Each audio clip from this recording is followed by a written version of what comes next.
continuação dos mundos e a descida das almas. Para que possamos entender a descida da alma, precisamos entender a relação entre o corpo e a alma. E para isso, revisitaremos com um certo aprofundamento no tema os detalhes relevantes da natureza tanto da alma como do corpo. Para isso, podemos ver o slide abaixo, onde são apresentados vários passuquim versículos da Bíblia hebraica que esclarecem alguns pontos que objetivamos ressaltar. O primeiro é o de Vaikra, Levítico, que peremptoriamente afirma que a alma da carne está no sangue. E o último, o quarto passuco, ou versículo que diz, porque a alma de qualquer carne é o seu sangue. Combinemos estes com o versículo de Bamidbar, números 31, 28, que menciona que uma alma de cada 500 do povo, do gado, dos jumentos e das ovelhas, demonstrando que tanto os homens quanto os animais possuem uma alma, que neste caso é denominada Nefesh, grafada em azul no texto em hebraico, e que esta alma pertence à carne, corpo, estando no sangue, e que é a sua força vital. Por isso é que na Torá é chamada de Nefesh Habahamit, literalmente alma do animal. É a alma que pertence a ele. Outro versículo trata do assunto de ser a alma uma parte de Deus, estando esta revelação encoberta nas Bíblias traduzidas por uma violação da gramática, onde o artigo indefinido é erroneamente traduzido como definido, encobrindo o verdadeiro sentido da frase e, desta forma, sendo aplicada a regra de segurança da Torá do homem da grande assembleia, de pôr uma cerca em torno da Torá, conforme definido no Pirkei Avot, Ética dos Pais, Mishnah 1, Talmud Bavli, Talmud Babilônico. Ética dos Pais, que significa as leis ou ética geral da Torá, onde são estabelecidas as regras pais, principais ou definições gerais no relacionamento com a Torá. Neste caso, o versículo de Devarim, de Deuteronômio 32:9, na tradução certa fica, porque uma parte de Deus é seu povo Jacó, onde o seu povo Jacó significa no texto bíblico a coletividade de almas divinas, ou a Knesset Israel, a Assembleia de Israel. O mais importante é que, como parte de Deus, o seu povo Jacó significa que não somos criaturas, mas parte do próprio Criador, ou parte de Hashem, e que os níveis de Roá, Neshama, Hayá e Hidá são seres fundamentais e unos com a própria singularidade infinita. Isso pode ser constatado no nascimento dos gêmeos Yaakov e Esav, seu irmão, caso mencionado em vídeo anterior, onde o primeiro é a alma divina e o segundo é a alma animal, que com o nome de Edom personifica o Nefesh, ou a alma animal.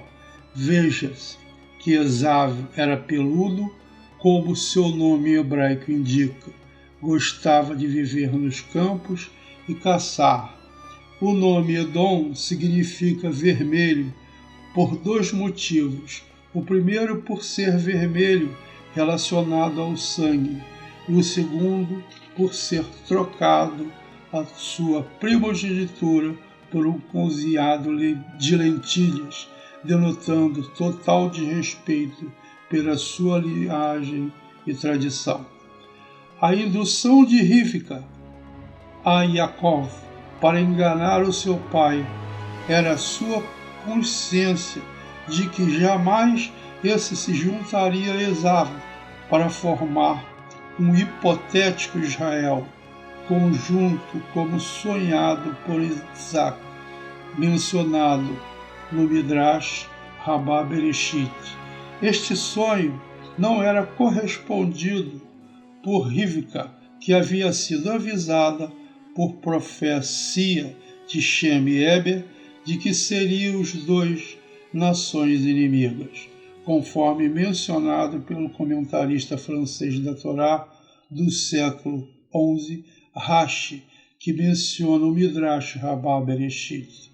Esses comentários de Rashi, o mais famoso comentarista da Torá e Talmud, estão em muitos exemplares do Tanar, Bíblia Hebraica, podendo também ser vista no exemplar do Beit Rabad na internet.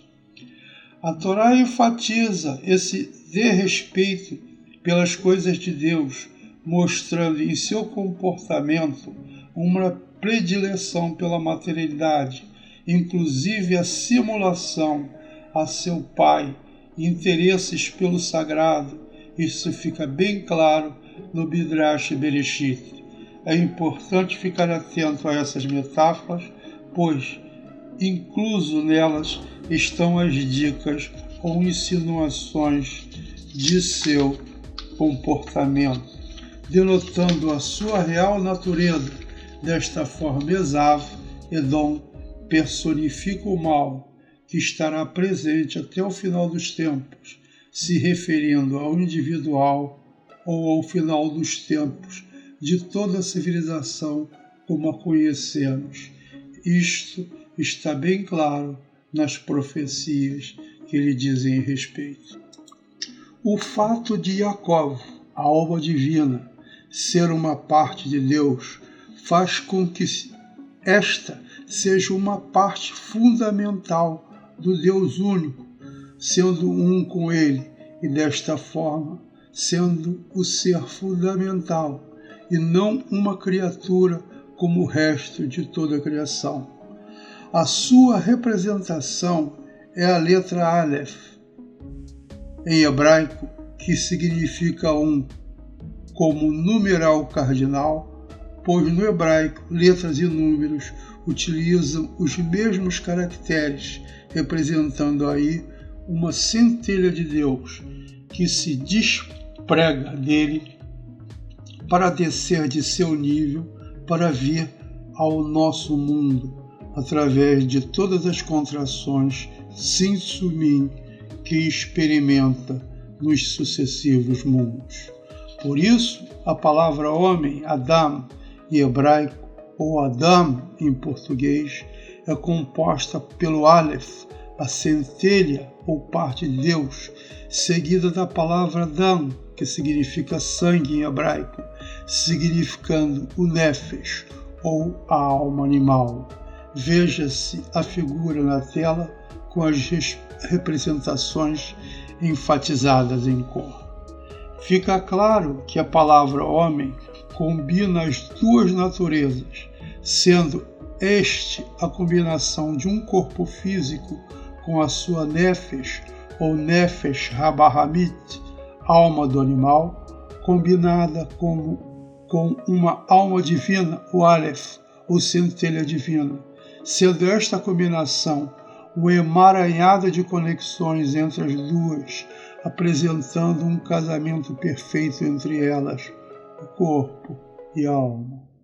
Mas como e quando se dá essa conexão? A alma está lá em cima. Convém ressaltar que em cima e embaixo não significam relações geográficas, mas proximidade ou distância de Deus, onde em cima significa mais próximo deste e embaixo significa longe. Quando e como ela desce? Ela está participando de um ser singular e infinito. Como se dá a descida desta centelha para a nossa finitude? Convém lembrar que estes conhecimentos não são meus, sendo eu um mero difusor, e que estão armazenados nos conhecimentos sagrados da tradição, hoje muitas vezes literatura da Torá oral e muito conhecida da maioria dos estudiosos do tema. Estes conhecimentos foram traduzidos a nós por sábios e fundamentalmente por profetas da antiguidade, quando eles existiam, pois a partir daquela época não existem mais, acabaram após a grande assembleia. Essas informações estão disponíveis para quem busca com sinceridade no coração, pois a motivação de alcançá-los romperá todos os obstáculos. Vamos nos deter um pouco na apresentação dos mundos que começamos a fazer nos vídeos anteriores. Na verdade, esta é uma abordagem mais precisa na visão dos mundos.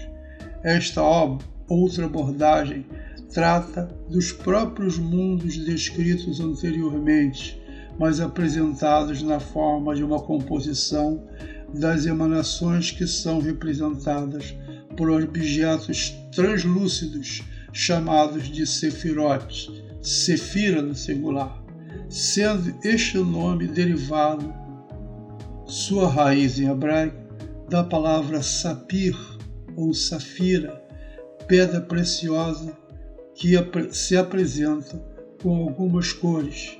Desta mesma raiz sai a palavra sefer, livro, lesaper, relatar, comunicar ou expressar-se, onde o le no início apoia no infinitivo do verbo. Estes meios translúcidos conectam a Or Ein Sof, a luz infinita, ao nosso mundo, reduzindo-a para que uma parte ínfima dela chegue ao nosso mundo, aqui embaixo, o mais baixo dos mundos, o Olam Hazé, ou este mundo em português. Essa atividade do conjunto de Sefirot realiza as contrações Tzimtzumim, conforme relatado nos vídeos anteriores. Esta é a forma da ocultação da luz infinita de nós, de forma também a proteger-nos, pois se ficássemos expostos a ela nos desfaríamos na tremenda energia, na verdade infinita. Exatamente por isso, não podemos ver a face de Deus. Veja-se que tudo isso representam metáforas que não temos a mínima condição de imaginar. Na verdade, isso tenta demonstrar as tremendas distorções necessárias a se conseguir adaptar a essência fundamentalmente infinita e singular da Or Ein Sof, luz infinita, Deus. As propriedades de finitude e diversidade de nosso mundo aqui. Essas distorções são metaforizadas pelas interferências luminosas da safira, que além de produzir as interferências na luz, a mudam de cor ou reduzem o seu brilho, daí usando a palavra plural em hebraico, Tzimtzumim, contrações, que é perfeitamente adequada a esse fim. Para fim de visualização, podemos citar que um livro, de certa forma, metaforicamente, é claro, representa esta interferência, pois a palavra livro, sefer, da mesma raiz de sapir, safira, em hebraico, onde olhamos um livro que relata uma história, fatos, etc., estamos, de certa forma, conectando letras e palavras, um meio finito e limitado ao mundo das ideias e pensamentos, cujas dimensões são totalmente diferentes em natureza. Essa conexão, o livro, liga duas mentes, a do escritor, a do leitor, sendo o livro, o sapir, o meio translúcido que conecta as duas mentes. Essa analogia demonstra a ortogonalidade entre o livro, o meio ortogonal, que significa que não existe nenhum componente da mídia original, a mente original, que ser passada para o livro, a não ser a informação que contém, não importando de forma nenhuma a natureza da mídia que a criou, e desta forma também transferindo à mente receptora toda a informação sem introduzir nenhuma outra componente da natureza do livro. A metáfora é brilhante. Na verdade, cada sefira é divisível nos dois aspectos de luzes e vagas. As luzes das sefirot são simples e sem forma. Elas refletem o poder infinito de Deus, como revelado dentro da sefirá. Os vasos têm características específicas e assim revelam para nós um poder já limitado e finito de Deus. Não vou me delongar, pois esse campo é vastíssimo. Demandaria um tempo muito grande que precisaria para descrevê-lo, deixando isso para o futuro, em aulas ao vivo no YouTube e outras mídias como Facebook e Instagram, onde poderemos responder às perguntas através de chat ou ao vivo. Vou apresentar os nomes da Sefirot, porém, os detalhes de cada uma delas será deixado para apresentações ao vivo no futuro. Sefirot. Sefirot, Chokhmah, sabedoria. Binah, entendimento. Da'at, conhecimento. Hesed, bondade. Gevurah, rigor, força, justiça. Tiferet, beleza. Netzah, vitória. Hod, esplendor. Yesod, fundamento.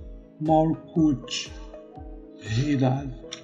Na realidade, estas sefirot são agrupadas para fazer sentido no conjunto dos mundos e almas, sendo Zeir Anpin a pequena face, as de Hesed, Gevurah, Tiferet, Netzah, Hod e Yesod. As sefirot que compõem Zeir Anpin, a pequena face, pertencem ao mundo de Yetzirah, onde habita Ruach, sendo o mundo emocional. Esse nível está relacionado com as guerras de Canaã, a guerra com as Midot, medidas emocionais. Veja que o mundo emocional faz sentido, pois todos eles são partes da grande mente que compõe todos os mundos, inclusive as nossas mentes.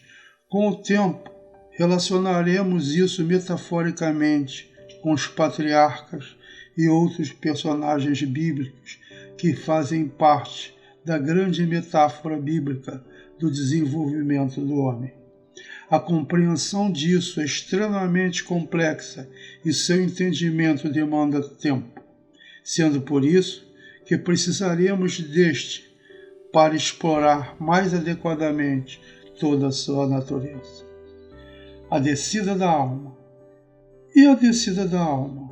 Como ela chega aos mundos inferiores e alcança o mundo mais baixo e, consequentemente, o mundo físico? Como eu havia mencionado antes, a alma divina, em seu estado inicial com Deus, é totalmente pura, não existindo qualquer indício de contaminação, tendo como o seu único propósito Deus, o seu amor absoluto, sendo una com Ele. Para descer, precisa de uma grande jornada, partindo da Or Sof, luz infinita ou Deus, e alcançando longas distâncias. Estas distâncias não são físicas, são relativas às igualdades ou diferença de forma, sendo o primeiro um meio singular e infinito, e o outro diverso e infinito.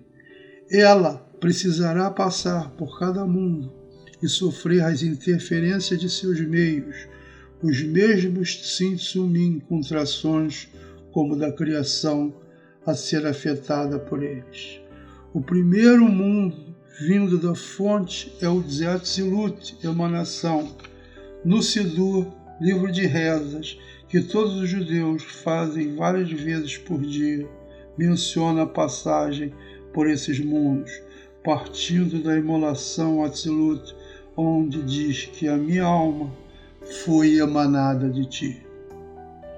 O Sidur foi criado pelos profetas da grande assembleia.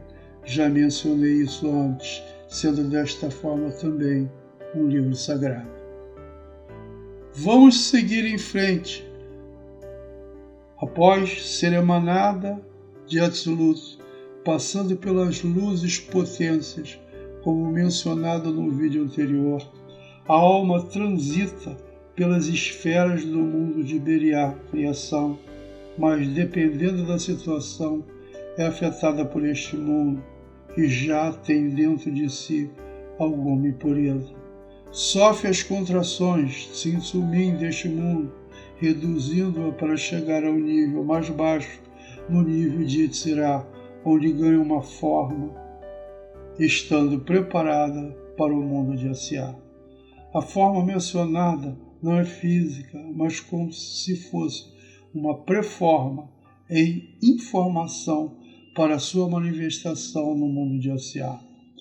Ao penetrar no mundo de Asiá, encontrará o seu corpo, e ele, desde o estado embrionário, participando com ele na sua formação, que é feita de acordo com as informações de seu DNA físico, e alguma informação adicional que é dada pela proximidade da alma divina, que tem algum poder sobre ele, formando também todas as conexões que são necessárias. É um processo gradual e até que o corpo esteja completamente adequado à alma, o trabalho é intenso. Neste momento, como quando o corpo estiver formado do pó da terra, Deus soprará em suas narinas o fôlego da vida, e ele será uma alma vivente. Pelo empurrão do sopro, alinhando-se gradualmente pelo emaranhamento gradual com todas as suas partes. A alma, na realidade, não evolui. Evolui simplesmente das informações passadas para o corpo físico, e desta forma trazendo este parte para o nível mais alto em vidas sucessivas, até que este um dia eleve o mundo para ser uma casa habitável por Hashem. Esta é a função do mundo de Asiá, gradualmente evoluir, ser o berço da alma para permitir a revolução do mundo. O mundo mais humilde irá ser a casa daquele que criou todos os mundos. A alma divina evoluirá em percepção e experiência, fazendo com que o ser desperte para cada vez mais alto, passando por Ruach, Neshama e Hayah, elevando-se atrás os mundos para o nível adequado para ser a casa de Hashem, o mundo vindouro, o Haolam Havá, e todos nós viveremos em sua presença. A Shekhinah. Amém.